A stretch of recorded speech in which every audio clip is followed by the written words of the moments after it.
Book one is a really cool, self-contained little story, and it's the real origin story of Merlin. The first scene takes place in hell.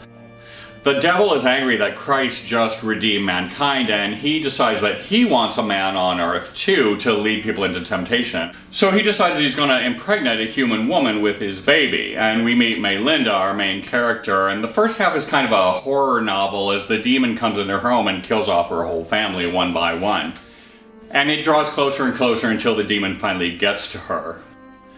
The thing is, the devil really picked the wrong woman because Melinda's very strong and a very just woman, and she has the baby baptized right at birth, and thus he's able to keep the powers he got from the devil but use them for good. And this is Merlin's real story from 1215 AD.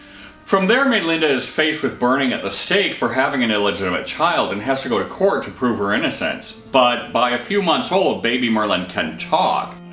So the last section is the baby Merlin defending his mother at the trial for her life.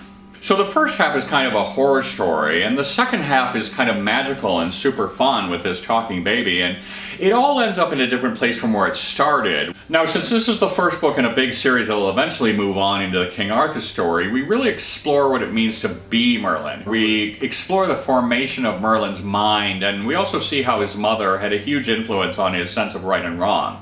So this book is really about taking like a deep dive into Merlin's mind before we go on with the story and meet all the other characters. Speaking of Merlin's mother, who I name Melinda, in the original legend she never even gets a name, and we never hear from her again after he leaves her. She's just dumped. So I just couldn't stand to leave her behind after everything she goes through in this book. In my version she has a name and is a quite formidable character.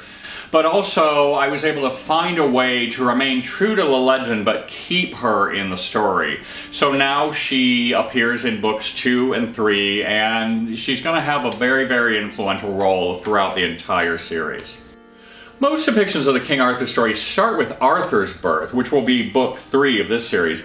But I start earlier with Merlin's birth, which I just really love the idea of the entire Arthurian saga that we know is to come, with Arthur and Guinevere and Lancelot and Gawain and the Round Table and the quest for the Holy Grail and everything, all starting here really small with this very intimate mother-son story, and then just continuing to grow and grow until it takes on the massive scope and grandeur and majesty that we come to expect from King Arthur.